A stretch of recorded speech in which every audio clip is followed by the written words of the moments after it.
Andrew, how did you view the performance against a team that right on top of its game?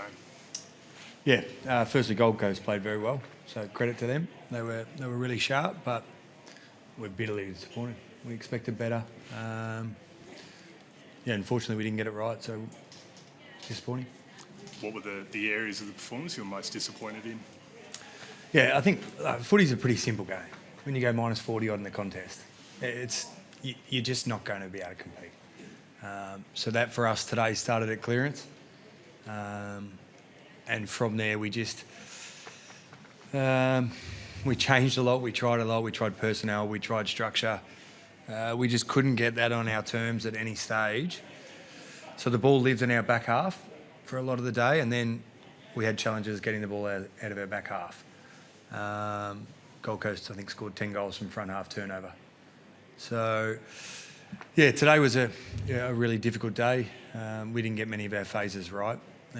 But the beauty of footy, and I've seen it for a while, is you get opportunity, you go away and watch his tape, and I'm confident in a few days I'll have really clear answers of how we can improve quickly.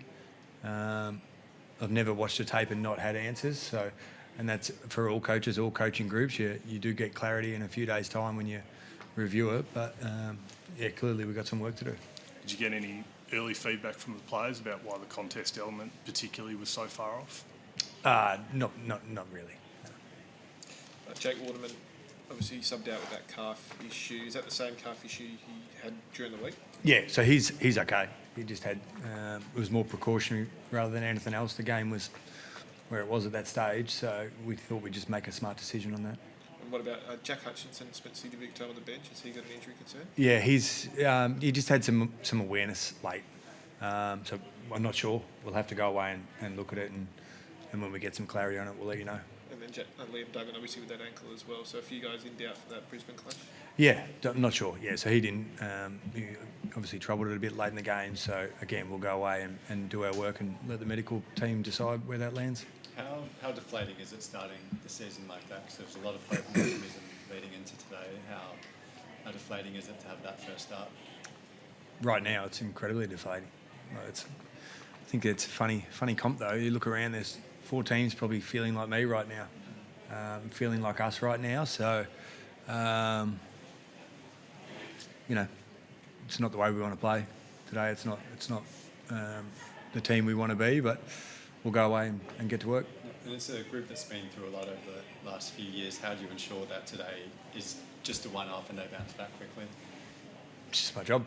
We just got to find answers. We've got to find solutions. We've got to find structures and personnel and system that help us be able to compete in games and win games.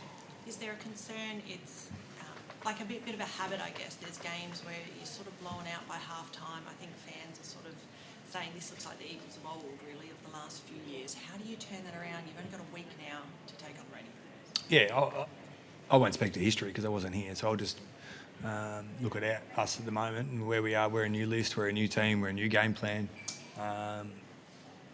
We've got some work to do. We've got some things in our game that becoming a little bit of a pattern over the pre-season now that we'll look at. You get to half-time with just one centre clearance to your name. How do you turn that around? Because it just wasn't working for you in there. Yep, it's we tried a bit. We tried some personnel. We tried some structure stuff. Ultimately, we need to be better. They were. I would say they were incredibly sharp, and we were at the other end of the level. So that's why you get the numbers you get. Jared Witts was incredible in the ruck today. How did you assess that situation with Matt Flynn and Archer Reid? It looked like you went to more Archer towards the end of the game. Yeah, we just tried something different. Look, he's one of the best rucks in the comp. He's captain of their club, I think, still, and he's been doing it for a long time. I think Anderson might be captain now, but he's been doing it for a long time. He's pretty good at what he's doing, and he had a good game today.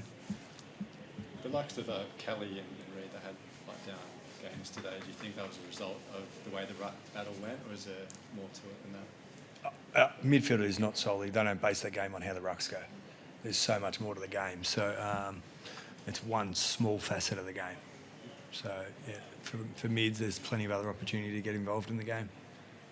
Is there a concern that players were sort of getting a bit more involved in what was happening sort of off-field, more of the physical stuff rather than the actual ball-winning sort of aspect. There was a lot of push and shove going on, but not a lot of contested wins for you. Yeah. Is that a concern?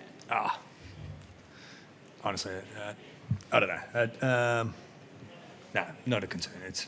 We lost a contested ball by 43. I'd rather we spend our energy on that. But whatever. I know that it's hard now, but there were little bits of play where you could see what you were trying to implement come through. I think that goal in the third term to Jake Waterman was set up by that run and carry, and a couple of times you almost broke through with those little skill errors. Are those moments you can point to during the week and say, look, we're on the right track somewhat? Yeah, we'll find some evidence that we did some stuff we wanted to. There wasn't a lot of it in the contest today, but in the turnover game there were some patches of play that we looked like what we're trying to do. Like, it's difficult right now for me to portray optimism. Clearly, it's one game. You know, we've got 22 to go. Everyone understands that, but as I said, our job is to find the answers, and we'll go away and do that. How do you get around someone like Harry Edwards? He's obviously beaten by King, but maybe not entirely his fault considering the ball movement. Yeah, you're right. There's, when the ball came out a little bit too easily, and that amount of entries, it's always difficult. So we'll support Harry like all of our players. Thank you. All good. Thanks, guys. Thanks, Andrew.